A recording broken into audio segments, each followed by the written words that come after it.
Happy Tuesday. It is Tuesday, February 8th in the year of 2022, and welcome to another edition of Tuesdays with Thom, brought to you by the Best Girl Consulting Firm. Well, Coach Jim Hilliar died last week. So who was Jim Hilliar? And why would I talk about him in a monologue about Black history? You see, Jim Hilliar was a white man. But let me tell you why I talk about Coach Jim Hilliar, because he is a part of Black history and a part of history, period.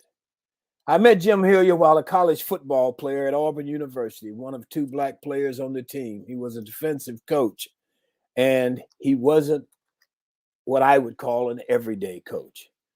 Coach Hilliar is best known as the first head football coach at the University of Alabama in Birmingham, UAB, where he compiled a 28-12-2 record from 1991 to 1994. Coach Hilliar is inducted into the UAB Athletics Hall of Fame. What else made Coach Hilliar stand out as a coach? Coach Hilliar had numerous degrees, including a doctorate in educational psychology, a master's in educational administration, and a master's of public health. He had several faculty appointments and directed a 10-year NIH-funded grant to benefit the city of Birmingham firefighters and police. As a nationally certified sport and exercise psychologist, Coach Hilliar accompanied the U.S. Paralympic team to the 2004 Summer Paralympics in Athens, Greece, and the 2008 Summer Paralympics in Beijing, China. But there's more, and this is where the personal connection comes in. What was most important in my life and the life of several pioneer Black athletes in the Southeastern Conference was Coach Jim Hilliar broke the color barrier in the state of Alabama when he recruited and signed James Owens at Auburn University, the first African-American to play Division I football in the state of Alabama. In the documentary Quiet Courage, Coach Hilliar talked about being warned by higher-ups at the university about signing a Black player at Auburn. You see, there were no Black players at the University of Alabama, the University of Georgia, the University of Mississippi. But Coach Hilliar proceeded in getting to know James' parents and James himself. He went ahead and signed James, making him the first Black athlete in the Deep South to sign a football scholarship with a major white university. He got to know James. He got to know James's parents. They had a friendship that went beyond coach and player. It lasted for the rest of their lives. For the few Black players who were there in those times, Coach Hilliar became somewhat of a counselor. He was a coach you could go and talk to. He was fair. And that was very important in those days, that somebody be fair. And near the end of the documentary film about James Owens, Coach Hilliar says, yes, I think it took some courage to sign James. I had been warned against it. I am so glad that I did. For myself and many other ball players, we're also glad that Coach Hilliar went out on that limb that's given many of us careers, not only as athletes, but beyond. Rest in peace, Coach. Our G-List guest for today is Lisa Latrell, comes to Atlanta, Georgia. She was people who decided she wanted to do something every day other than what she was doing every day. She had an itch. She was a successful teacher, but she had an itch to bake every day and see how her products would do on the open market. She loved baking. We'll find out today how she is doing with Honey Blossom Sweets and Treats as our G-List guest on this edition of Tuesdays with Thom. This edition of Tuesday with Thom, of course, is sponsored by our partners, the Best Girl Consulting Firm. Best Girl has been providing customized solutions to executive issues for 34 years. Let's hear from Best Girl. Best Girl is a consulting firm that provides customized leadership, access and inclusion, public relations, communications, and organizational consulting services. Clients include Fortune 500 companies, utilities, higher education institutions, small businesses, and associations. Best Girl's team of consultants, led by Joyce Gilly Gossam, Emily Hedrick, and Sean Jones, partners with business and education clients to promote organizational effectiveness, communication, motivation, and leadership, with always an impact on the bottom line. Best Girls customized consulting services include strategic planning, corporate communication, executive coaching, fundraising, and economic development. It's a solution that fits your needs. So let's get to the roundtable regulars and introduce Barbara Wallace Edwards and today Eric Simmons, who is substituting for Michael Walker, who is on vacation. Barbara Wallace Edwards is a Mobile, Alabama native. She's currently living in Birmingham. I assume she's in Birmingham today. Barbara, how are you? Good morning, Tom. I'm doing well. Thank you. How are you? I'm doing very well. Good. To be back home. So what's going on in your world?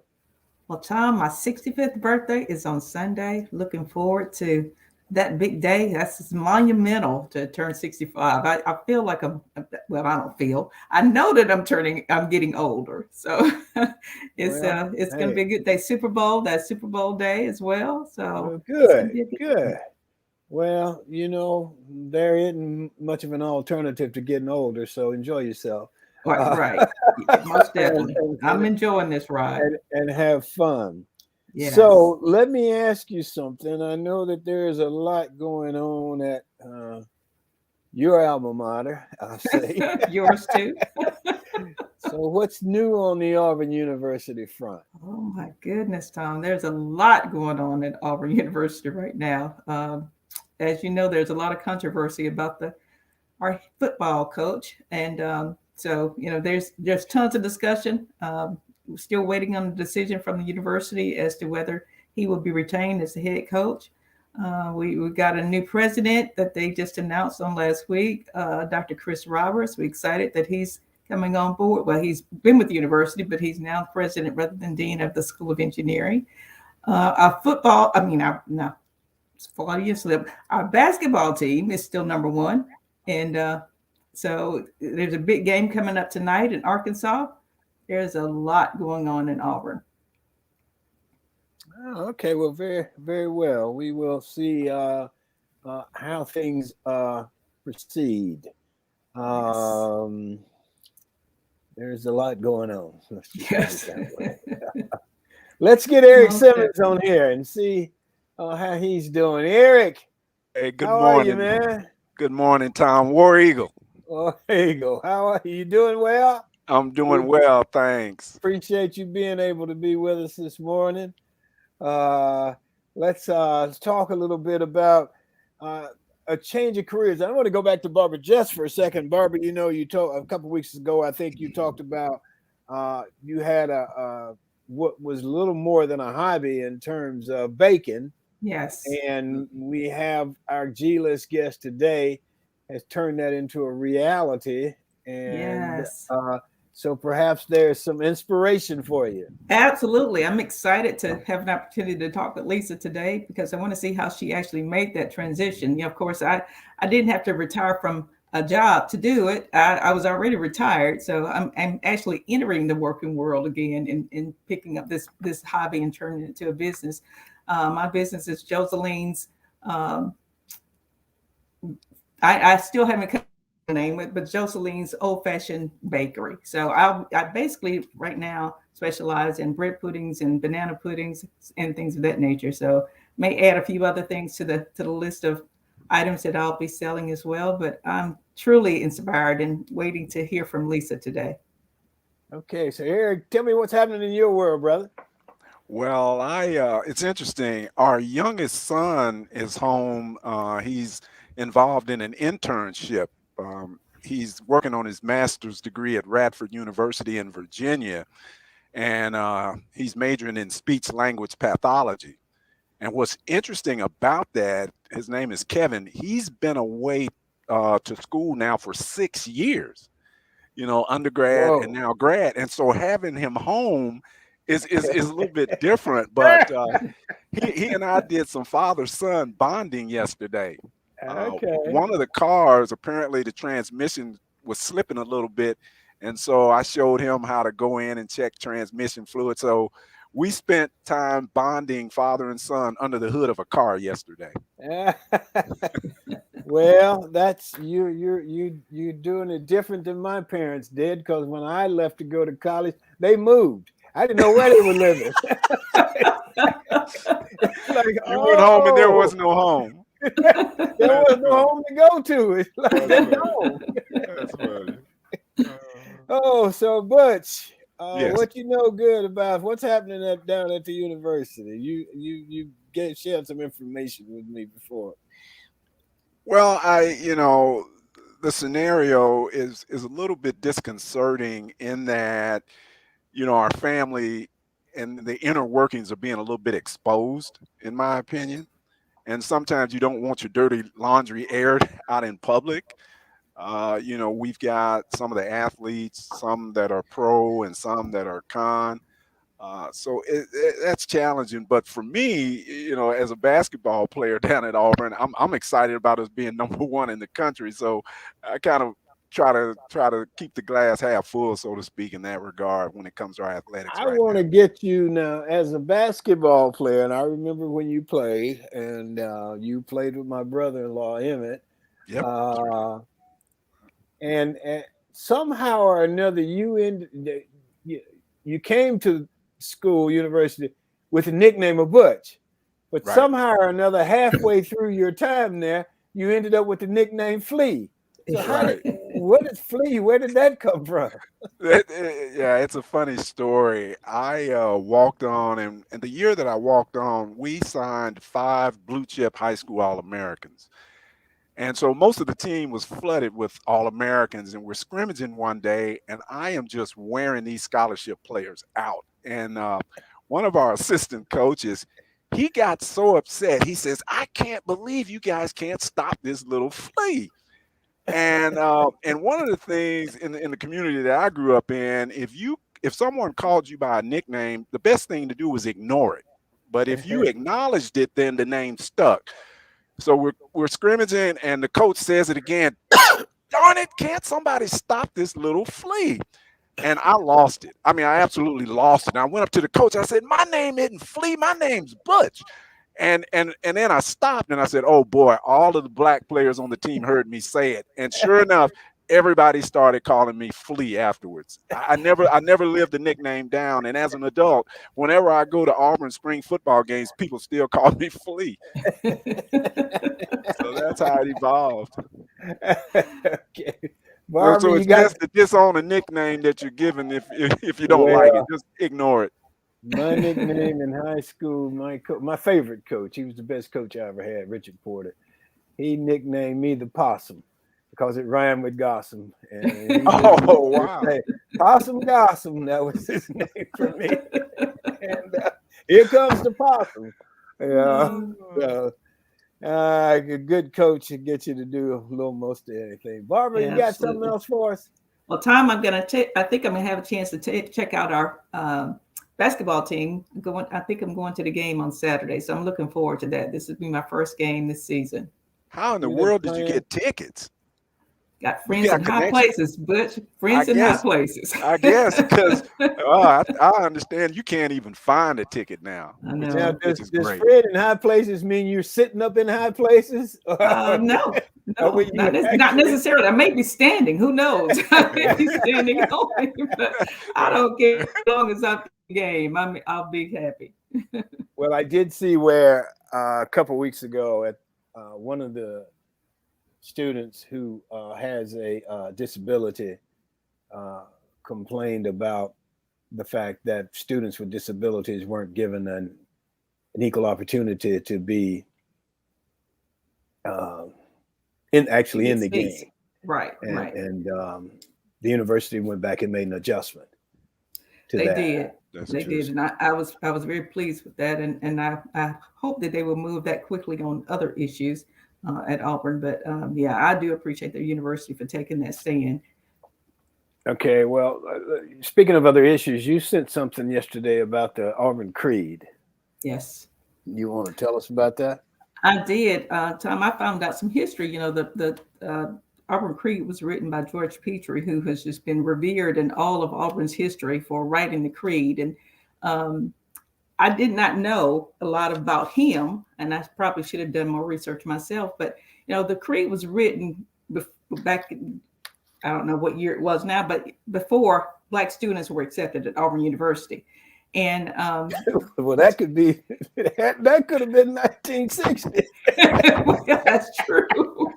That is so true. But there was an article that Dr. Peter was quoted in the Auburn Plainsman, which is the school newspaper, I think back in 1907 or something, where a front page article where he referred to people in the city of Auburn as the N word.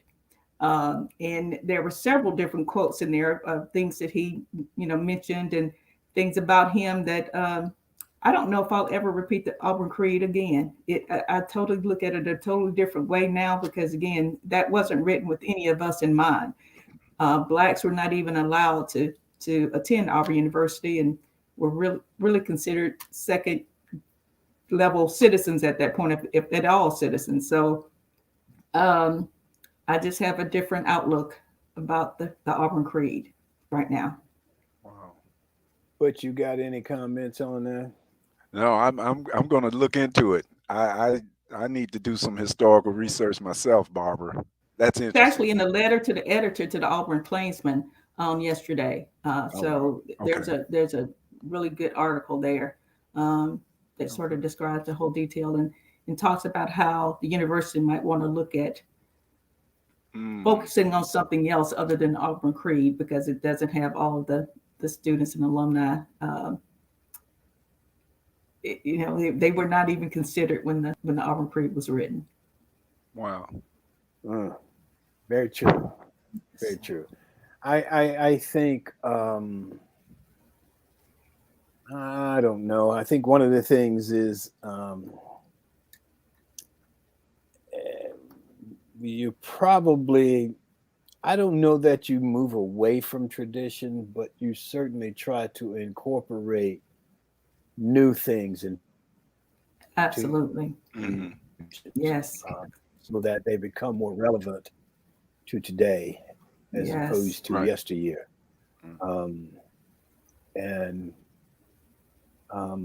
yesteryear becomes less relevant to today and the future as we go forward. And in one of the meetings I was in, one of the prominent alums said that, well, I want my grandchildren to have the same experience that I had when I went to school here. And I immediately said, well, I don't. Right. And well, why, Thom? And so we got into that discussion, and I think it maybe opened some eyes. Yes. But we'll see. Let's see. Either one of you got anything else? Butch, you're new. You're subbing. Let's give you another shot. Well, I was sort of thinking about what you were saying along the lines of tradition, and some universities now are rethinking things such as their fight songs. I think, didn't the University of Texas kind of move away from their fight song? I mean, so there are some universities that are beginning to get proactive in that regard. But yeah, it's going to be interesting to see kind of what evolves with regard to our creed. I'm going to research that. So Barbara, thanks for bringing that out. That's interesting. I mean, it's very. I don't think that tinkering with your traditions has to take away from anything. There's a way to move forward without necessarily feeling like you've taken something away from somebody. Right. And we haven't been able to figure out how to do that, or if we even want to do that, really. But so it will be interesting as time goes forward. One of the biggest traditions, and I'll just say this, at Auburn University is the toilet tissue thing. After a victory in football, they go down and throw toilet tissue in the trees and stuff. Right. And I can tell you that when we were there, we never did that one time. Not one time did we go down there. I didn't either. I don't ever recall going there. I can't say that. I did go down there. I don't know if I remember throwing toilet we didn't go because I just wanted to see the event. People got drunk and went down there and did it. and then you could end up in a situation where you didn't want to be. That would Right. everything we did at that time not only reflected on us as individuals, it reflected directly on the university. And Yes. so you just didn't do certain things that might cause an issue for you to get involved in. So, Right. what else we got? Anything from either one of you? Tom, the only thing I want to add is I offer my condolences to the Hilliar family in passing of Coach Hilliar. You were talking about, what Coach Hilliar meant to you and as an assistant coach and all that he brought to the Auburn University program, football program. And I think that's so important today. I think a lot of the head coaches, people pay a lot of attention to who the head coaches are. But I think the assistant coaches play a very important role on the team, and of course with recruitment and everything else. And with the new coach coming in at Auburn, he let a lot of the prior coaching staff, the assistant coaches, go. And that may be some of the issue at Auburn University football program right now too. Who he chose as his assistant coaches rather than retaining some of the staff that had been there in the past. Yeah, that's a great point, Barbara. Shout out to the assistant coaches. I know Bobby Pritchard was an assistant basketball coach at Auburn, and not many people know he was the first black coach at Auburn. Right. And he was a mentor for me. I looked up to him. I mean, he was a great coach. So that's a great point that you make with regard to extending condolences to the Hilliar family, and because the assistant coaches don't often get recognized or noticed. Right. Well, I'll say this about Coach Hilliar. Having worked on the film project about James, Quiet Courage, I called up Coach Hilliar and asked him if we could come interview him. And Coach Hilliar at the time was living in Northwest Florida, somewhere outside Tallahassee. We went there, but I could never find it again. It was kind of in the woods. Well, it was in the woods. But we just had this great conversation. And he talked about recruiting James Owens and what that meant. And this recruiting of this athlete had to go up to the board of trustees. Wow. Do you think this is something that we should do as a university? Wow. And one of the trustees' comments was, well, I don't know if Auburn is ready for this. And so James always felt like there was just a lot of undue pressure on him to be this special guy that had to do more than play football, right, but had to be an ideal citizen, right, which maybe we all should be anyway. But Coach Hilliar was the guy, again, he was fair. And I say that because we were in a position where our parents couldn't call the coach and go talk to him. Right. You know, our parents weren't in that position. Hell, we couldn't go see the coach. Right. And so to have somebody who was fair, and that's a word I associate with him. To have somebody who was fair, to have somebody who would listen to you, who you could talk about how different things were for you, and he at least had some understanding of it, and didn't see it as whining and crying. He was very, very special in that regard, and I'm just glad I got to know. And then he went to UAB and had a heck of a career. Started the football program there. Yes. Wow, that's great. So, a good man, a great man, Jim Hilliar. Anything else before we move on? Okay, well, we're gonna move on. A couple of weeks ago, we introduced this new segment called "Got a Minute," and it was a surprise because I think Emily, who's the producer, did it, and she did one about me and my birthday. Well, Sean is doing today's "Got a Minute," and she is the organizer for Best Girl. So let's see what Sean has to say on "Got a Minute."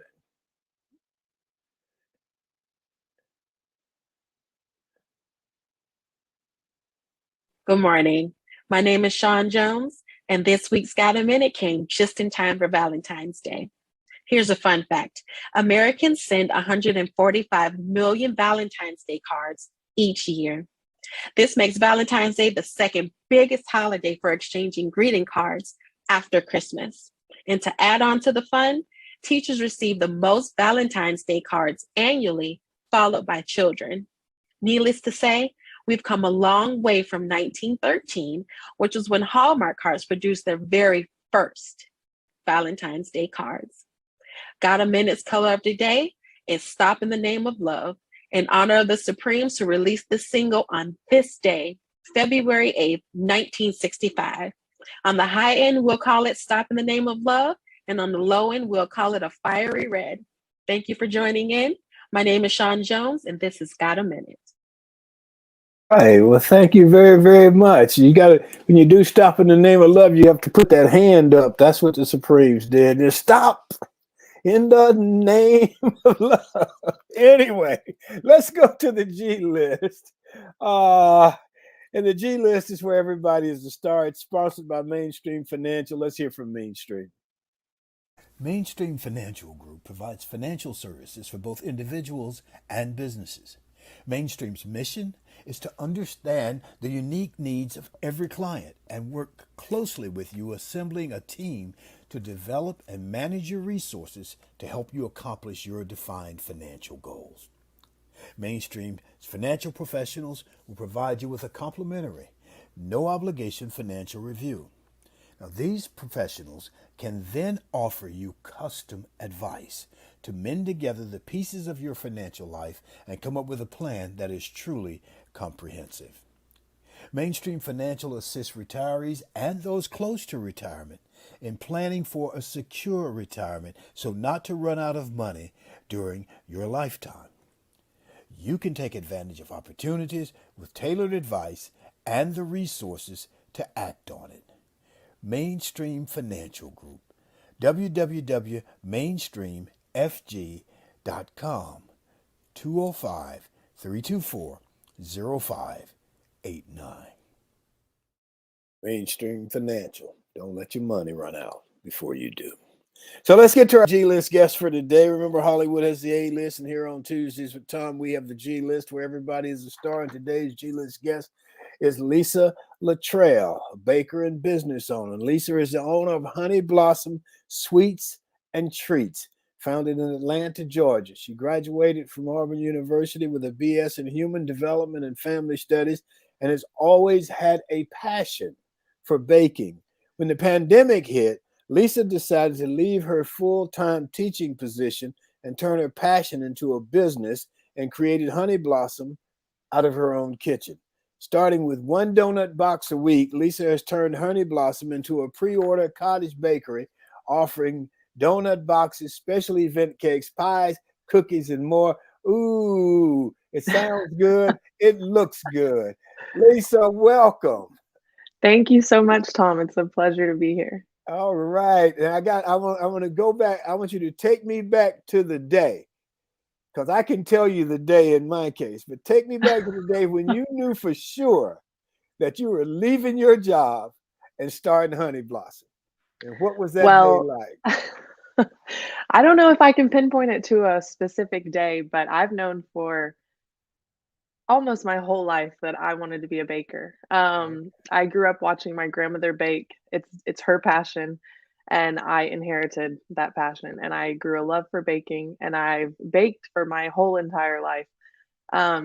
Starting just watching her and emulating her, and then even like when I was, I think in seventh grade, I was going to be a student ambassador for, like, I got nominated in school to do this, and so I did a bake sale for, like, to raise money to travel.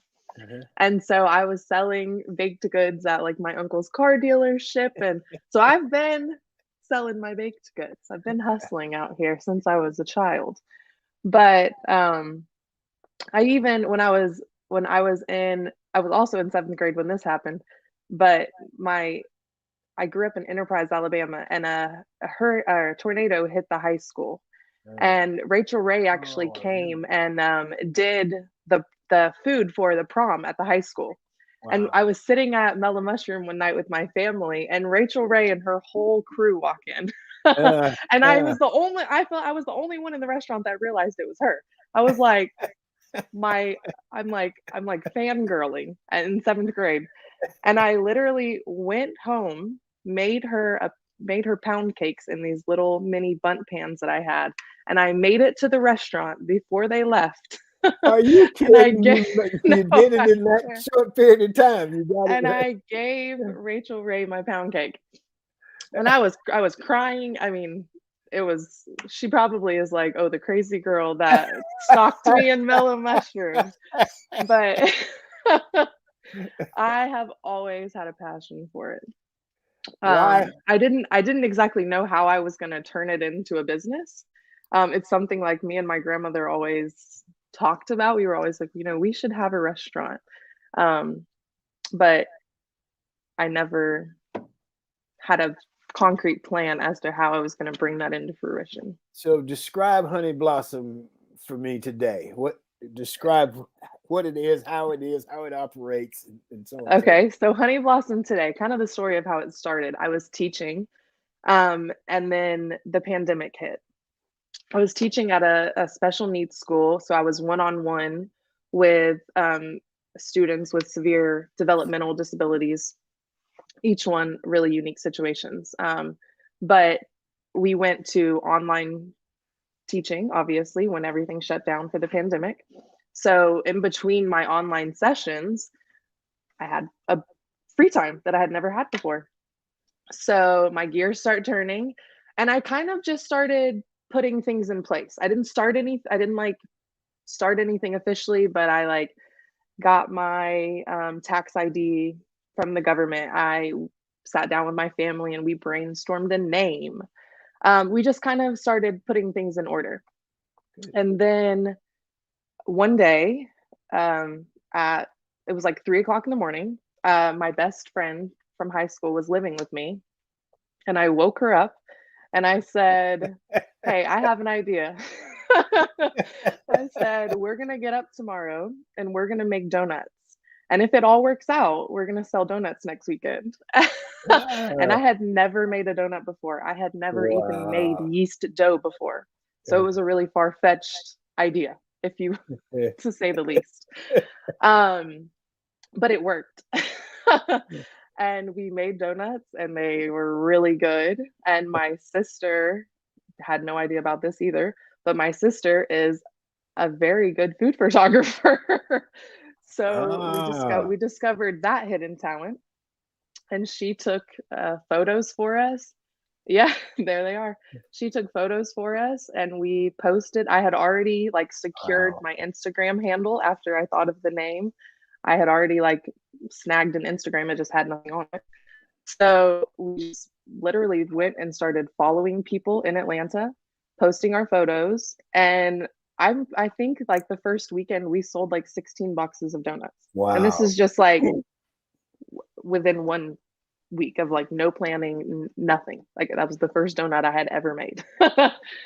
How did you sell them? How did you sell on them? Instagram? Okay. So we started on Instagram, and then the first week it was just Venmo, and we didn't have anything official. I mean, now we have an official website and everything, but back then it was literally just off the seat of our pants. So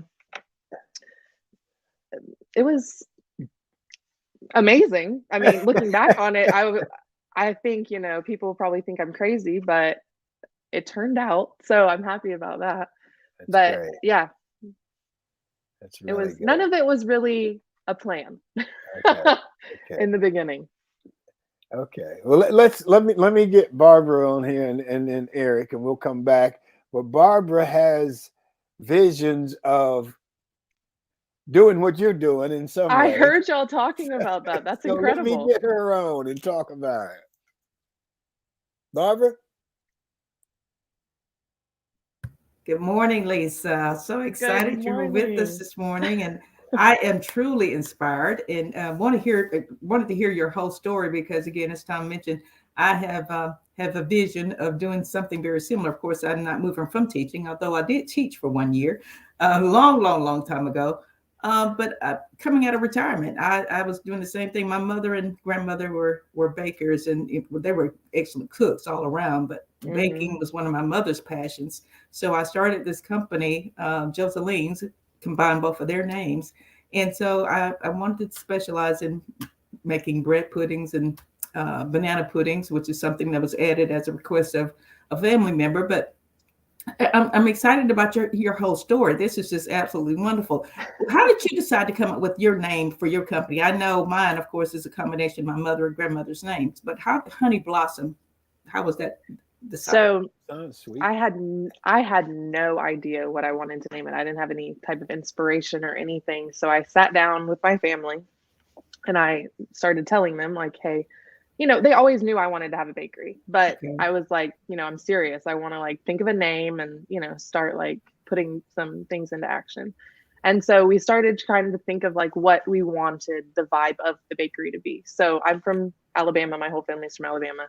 And I am like a traditional Southern baker. I like to bake those type of things, and that's what I'm good at.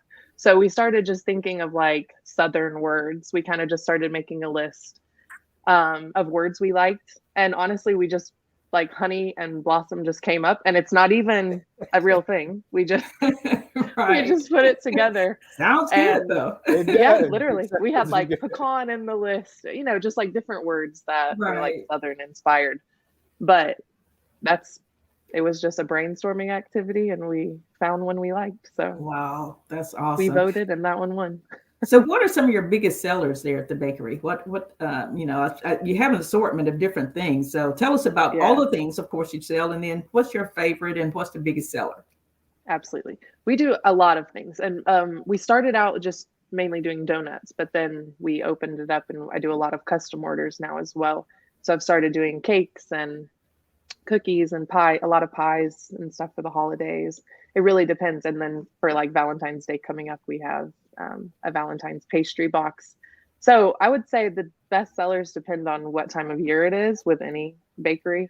But I was just surprised how quickly I was able to move from just doing like, featured boxes to mainly just doing pre-orders now.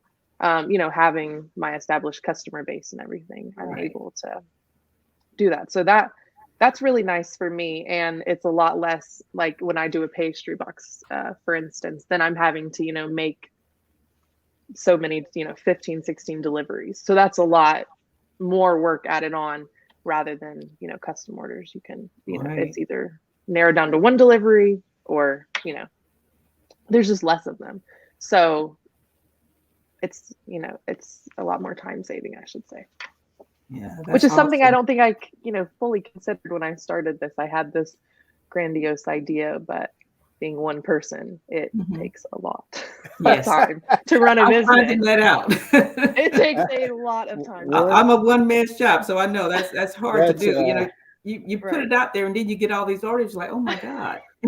I know. I was looking at my friend. I think it was like the third weekend we did it or something. I'm looking at her. We're getting up at like 3:30 to start making donuts. And I'm looking at her like, should we Google like how to close down a business that you started 3 weeks ago? Because this is a lot. And I didn't realize it, but we buckled down and we did it.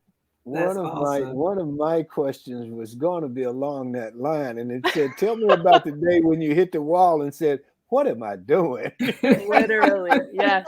It was definitely one of those times at 3:30, 4 o'clock when my alarm went off, and I was like, "Oh, yes, not again." Yeah, that day came for me like the second order I got. It was like for 3 items, and I was like, wait, I'm doing this alone. I got to get up at 4 o'clock in the morning to have orders ready by 8, and will it all turn out right? So there's a lot of different things you have to consider.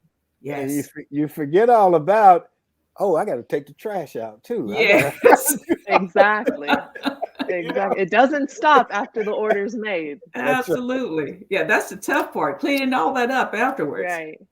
And like Well, this part I didn't even think about, managing a social media account. I don't even have I'm terrible at my own personal social Right, media. right. And now I have a business social media and, replying to emails and making orders for boxes and Yes. flour. And I will tell you, it's not for the weak of heart. You got to do all it's the not. shopping, the managing of where you're going to store all this stuff once you buy Right. it.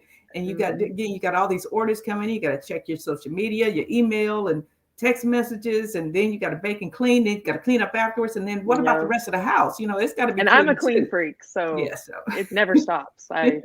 It never stops. It is a and full-time job for sure. and then Truly.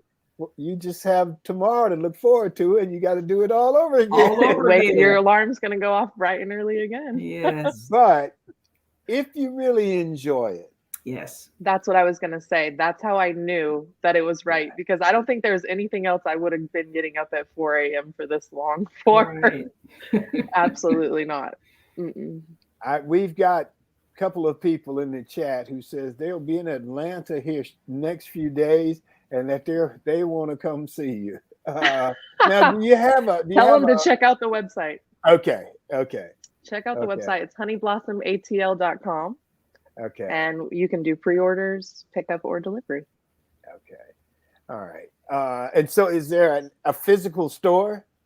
There isn't. I do it all out of my Okay. house. We're a cottage. It's called, and that's actually something I didn't even realize was a thing until I moved to Atlanta. You can have a cottage bakery, and you're licensed through the state, and you can do it at. You have limitations for certain things, and you are supposed to sell to the end consumer, but you can do it right out of your house. Okay, I didn't understand what a cottage bakery was. So yeah, I had no idea actually until I moved here, but it's quite a big thing in Atlanta. Actually, I'm not aware if it's a big thing elsewhere, but I know a lot of cottage bakeries. Good here. deal. Mm-hmm. Well, let's get Eric on here, and Eric's got a couple questions, I'm sure, and we'll come back. Hi, Lisa. How are you? Hi, nice to meet you. Thanks How for are you? joining us, Lisa. I'm just curious. I became an entrepreneur about 4 or 5 years ago, and it's an incredible experience to go through. Would you share with us what you like about being an entrepreneur, and then what are some of the biggest challenges that you've seen? Absolutely. The things I like, I think I've always had an entrepreneurial mindset. Like I look back at like what I wanted to be when I, like throughout stages of growing up. Okay. And it was pretty much always something to do with having my own business. So I think I'm very I have a business mindset in general. But some of the things I like about it are like setting your own schedule, having the freedom to, I don't have like a boss that I'm like, hey, can I take this time off, or hey, can I go do this? Right. As long as I've, fulfilled my responsibilities to my customers, then I'm good. Okay. And then some of the things, well, I wouldn't say dislikes, but some of the things that are just hard are running everything by yourself. And I have an amazing support system. I'm my best friend from high school. She's in marketing and PR, so she runs my social media accounts for me. My sister, we found out, is an incredible food photographer, so she does all my photography and editing. And she works, her real job is in PR, so she gives me a lot of PR advice. And both of my parents are accountants, so I have an incredible amount of support and advice. I have all the advice anyone could ever need in their life. I do my own accounting, it. right? And my wife will always looking at me and going, "Are you sure those numbers are right?" Well, maybe need to check with your folks. I do it all too, but I think it's from years of growing up with them in my ear, Right. That's great. My mom's wisdom all these years. It depends on your previous experience too. Yes. What world you came from. Definitely. Because that can be of benefit to you as well. And it was definitely of benefit to me. Actually, that goes along the lines of my second question for Lisa, and she's touched on it a little bit. My wife's a kindergarten teacher, Lisa, and the pandemic has wreaked havoc amongst school districts all across the country. I'm curious as to, I was curious as to why you had started your own company. I think we know that now, but what impact are you seeing amongst your former peer teachers with regard to the pandemic? How are they handling things? I know that's different from So, baking, but I'm just curious. mhm. Well, I actually have a lot of fellow well fellow teachers that are switching careers. Right, I don't right, know if that necessarily has to do with um, what's happening inside of the school. I don't know if they're unhappy with that or if it's just a result of having more time, a situation like me, having more time on your hands right. to make the switch or to even have time to think about making the switch. If you think about like before the pandemic, in my situation, I was commuting like 2 hours a day, Hmm. you know, between going and coming, and Oh, then yeah, working okay. 8 hours and, coming home, and then you still have your house chores. So it was like you're living in just that constant routine. And Right, I mean, I could have, yes, made the time to make a switch, but it's like, right. I just like that slowdown, that halt when the pandemic hit. It was like, Mhm. I basically like had nothing. I mean, not that I had nothing else to do, but I Right, just had all that free time. So I right. had, time to focus. And Okay, 2020 was so devastating for so many people, right, but right. I have seen where, people have had more time and space to grow. Okay, So gotcha. just, seeing that as a positive. And I have seen many teachers leave. Like one of Yeah, the teachers that I used to work with, she's now going and she's going to be a speech and language pathologist too. If you were saying your son right, right. is in school for that. All So right, she's great. advancing her degree and doing that too. Okay, okay. Thank you. Okay. Hmm. Anybody? Barbara, Eric, Well, any other? Lisa, anything you want to add? Just follow us on social. Keep up with what we're doing. Well, we got some people already following you now. They've already Awesome. put in their orders here. So and the other one says, I have it already. Maybe we can order. He says, no, we're going to order when we're in Covington. So I Oh, think they're planning a trip your way. So sounds good. uh That's great. anything else? Eric, Barbara, Lisa? Well, Tom, I want to go back to a point that Lisa made about her fellow teachers leaving the teaching field, and we talked about that before, where a lot of the companies and school districts are saying they can't find employees anymore. Right, And we were, what happened to all the people that were working in workforce before? I think that's a lot of it. People had time to really think about what else can I possibly do.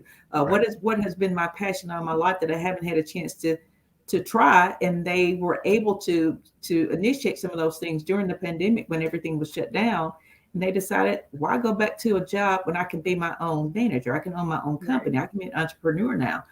So in addition to the people that we lost, of course, during the pandemic through to death or illness or whatever, we have those individuals who just decide to go a different career path. And so I think that has truly impacted the employment status of some right. people, and then the companies not being able to find adequate staff to operate. Right. Well, Lisa, I wanted to just ask you something. A lot of times people are fearful of taking that next step Hmm. for fear of failure, or the thought process of fear of failure, or rejection, that type of thing. I know Tom and I have both written books, and a lot of people go, how did you write a book? A lot of people are afraid to take that step. What advice would you offer to viewers out there who are on the fence and wondering about, should I go entrepreneur, or what advice would you give them to take that step to go ahead and become an entrepreneur like yourself? Hmm. Well, I don't suggest, you know, just quitting your job and going after it. I do suggest I follow a local guy here in Atlanta. He is an entrepreneur. He actually owns the gym that I go to, and his whole motto is passion over paycheck. So Mm, he's mm, very, entrepreneurial minded, and he right. he did the same thing, kind of like made a jump, and now he's uber successful with his own business. Okay. um, and so I just think I I think it's important to have a plan, and it's important to have that hustle, because you're probably going to have to do both at some point. Like I I was Right. baking on the weekends, and at night when I first started. I was still teaching. And so it was a lot of hustle. But if you have that and you have a love for what you're doing, you will know if it's the right thing, because you'll want to keep doing it. Like it will become a lot, but you won't be so overwhelmed that you don't want to do it anymore. You've given I me think that's how you understand whether it's your passion, Right.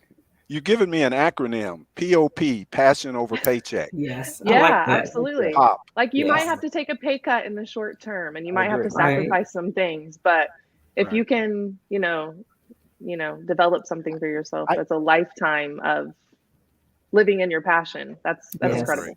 That's Yes. great. For me, I think you find that in some instances, in some cases, you don't need as much money, because you don't have to drive 2 hours every day back and forth buying that gas. You don't have to dress up every. I got this shirt on, but I ain't gonna tell you what I got on below the shirt. I ditto that, right? I got on gym shorts, right? Yeah. So you just find that there's if you can make it fit you, know, and then it really, really works. And I say, I was very fortunate in that the business I started was very, very similar to the business that I was doing. Working for the corporation, I just did what I was doing for them. I ended up doing it for them and everybody else. Right. But I've always used the term hustler. I always say I'm a hustler, but that's a positive thing, because you have to clarify it, because people say, "Oh, you're a hustler. Ooh, that's bad." No, that's good. That's right. You gotta hustle for the right thing. That's right. So I do. I think that I remember I told my boss in January 1987 that I wanted to leave the company.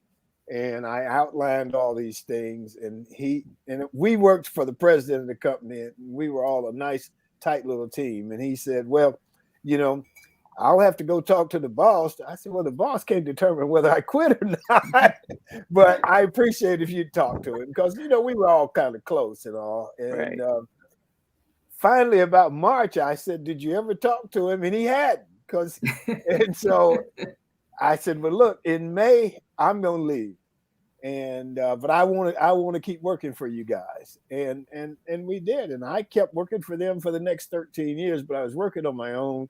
I really, really enjoyed it, and I've enjoyed it ever since. And you said you didn't have one of those plans. I never knew that I would do this the rest of my life. But then and I'll just say this for you, Lisa, you look like a young lady. Once you hit 50, nobody's gonna hire you, so you better make sure make it good. You got it going. Gotta make my impact soon. When I turn 50, it's like, okay, this is it. I'm out here now. Nobody's looking to hire a 50-year-old dude. Right. One last comment from everybody. Anybody? Lisa, well, Lisa, I just wanted to thank you. I just wanted to thank Lisa for coming on. This is, I think you may have inspired others out there, and we wish you nothing but the very best and much success in your business. Thank you so much. This has been incredible. This is my first interview ever. Awesome. Oh, wow. Y'all made me great. You feel did so great. comfortable. Thank you so much. Can I order product from you in Florida? For you, I'll make an exception. Good answer. Good answer. And War Eagle. War Eagle. That's right. That's right. Can I ask you what year you graduated? 2019. Okay. You knew. I'm not a baby. I graduated late. Okay. You like still a baby to all of us. I enjoyed college a little. Couple of friends, I think they got let out on good behavior. It's like, okay, let's just let him out. My parents might agree. He ain't gonna graduate. Okay, well let's move on. Thank you. Let's give Lisa a hand first of all.